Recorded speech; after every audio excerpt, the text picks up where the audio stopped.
আমি গতকালকেও একটা কন্টেন্ট করেছিলাম যে স্বাধীনভাবে এনসিপি থাকলে আপাতভাবে তার হয়তো একটা মনে হয়তো যে তার শক্তি নেই, তার পার্লামেন্টের মেম্বারশিপ নেই বা ক্ষমতাই নেই, কিন্তু যে ক্ষমতাটা ছিল এনসিপির এক সময় এই তরুণদের হাতে, এটা একটা ভয়ঙ্কর ক্ষমতা ছিল। এই ক্ষমতা বলে বিএনপি, জামাত সবকিছু কিন্তু পিছনে ফেলে তারা সামনে ছিল।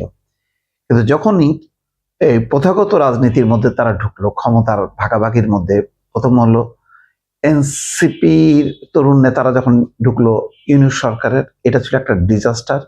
যেমন দেখেন এখন ইউনূস সরকারের সমালোচনা হচ্ছে, এর উত্তর কিন্তু দেওয়ার মতন ইউনূসের কেউ নেই, কিন্তু ইউনূসের প্রতিনিধিরা কিন্তু দিতে পারছে না। তার মানে ইউনূসকে তারা আর ওন করতে পারছে না। এখানে একটা রাজনীতির পরাজয়। কোথায় মাহফুজ আলম, কোথায় নাহিদ ইসলাম, কোথায় আসিফ মাহমুদ সজীব ভুইয়া, কোথায় তারা? তারা তো সম্মিলিতভাবে ডিফেন্ড করতে পারতো, করছে না, তারা করার মতন অবস্থা নেই। কারণ এই যে এখন করলেই বিপদ, হামের যে অদূরদর্শী সিদ্ধান্ত, তাদের নীতি, আজকে তার ফলে শত শত শিশু মারা যাচ্ছে চোখের সামনে। কিছুই করা যাচ্ছে না, কারণ সময় মতো হামের টিকা দেওয়া হয়নি। হামের টিকা আগে যে ইউনিসেফ বা বিশ্ব স্বাস্থ্য সংস্থার মাধ্যমে যে কার্যক্রমটা প্রচলিত ছিল, সেটা পরিবর্তন ঘটায় ওপেন টেন্ডারে হামের টিকা কেনার যে বিপর্যয়, সেই বিপর্যয়ের মধ্যে পড়ছে এখন। তো ফলে আরো অনেক ইস্যু আছে, সেই ইস্যুতে দেখেন চুপচাপ ইউনূসকে কেউ আর প্রোটেকশন দিচ্ছে না। তো গেল ইউনূস সরকারে তাদের পরাজয়। ইউনূস সরকারের সময় যে ক্ষমতার স্বাদ, সেই স্বাদকে তারা স্থায়ী করতে চেয়েছে জামাতের সঙ্গে জোট করে।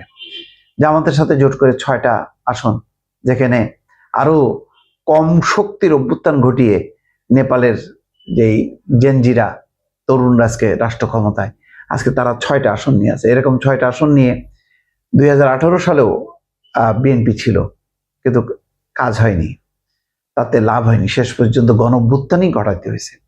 তো এখন তারা স্থানীয় সরকারের নির্বাচনেও জামাতের সঙ্গে থাকতে চায়। তারা গণঅভ্যুত্থানের রায় বাস্তবায়ন করতে চায় জামাতকে সাথে করে নিয়ে। জামাতকে নিয়ে যখনই নাকি মোড় দেবে, তখন অন্য সমস্ত গণতান্ত্রিক, প্রগতিশীল, জাতীয়তাবাদী শক্তি আরেক দিকে চলে যাবে। তার মানে এই মোড়কে এনসিপির এগোনোটা, এটা কতটা অদূরদর্শী সিদ্ধান্ত, কতটা আত্মঘাতী সিদ্ধান্ত, এনসিপি হয়তো এখনো টের পাচ্ছে না।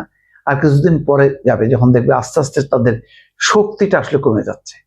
কোনো শক্তি যুক্ত হয়নি। এনসিপি এখন বাংলাদেশের সরকারি দল বিএনপি, বিরোধী দল জামাত।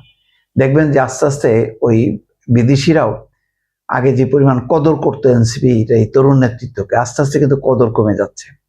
দেখা সাক্ষাৎ আস্তে আস্তে কমে যাবে। হালকা পাতলা হচ্ছে এখনো পর্যন্ত, যেহেতু পার্লামেন্টে আছে, ভবিষ্যতে সেটা থাকবে না। এর চেয়ে বড় অবস্থান নিয়ে ওই এমপি গিরি বা আসন ছিল 18টা, 20টা, 25টা, 22টা জাতীয় পার্টির, কিন্তু আজকে কোথায় জাতীয় পার্টি? তো সুতরাং জামাতের সঙ্গে থাকলে জামাত তার অবস্থানটা মানে শক্তিশালী যত হবে, এনসিপি তত দুর্বল হবে। স্থানীয় সরকার নির্বাচনে জোট করলেও তাদের যদি কিছু ইউনিয়ন পরিষদের এমপি, চেয়ারম্যান এগুলি থাকে, এইগুলি দিয়ে আসলে দল হয় না, মানে শক্তি বাড়ে না।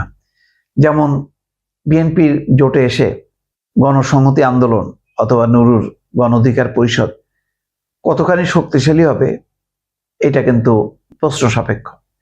একটা নিজস্ব শক্তিশালী অবস্থান থেকে জোট করলে সেটার একটা বেনিফিট পাওয়া যায়, কিন্তু দুর্বল অবস্থান থেকে কোনো রকমে, মানে আমি একটা বড় দলের সঙ্গে গেলে সেখানে নিজের শক্তি বৃদ্ধি হয় না, বরং ক্ষয় হয়।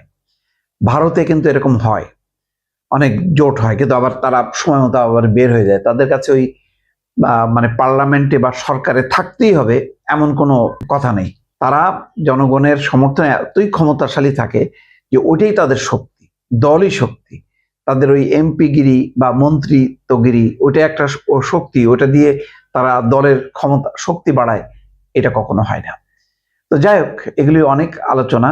এখন এনসিপির জামাতের সঙ্গে থেকে শক্তি বাড়বে, এটা মনে করার কারণে বরং বিতর্কিত হবে বারবার।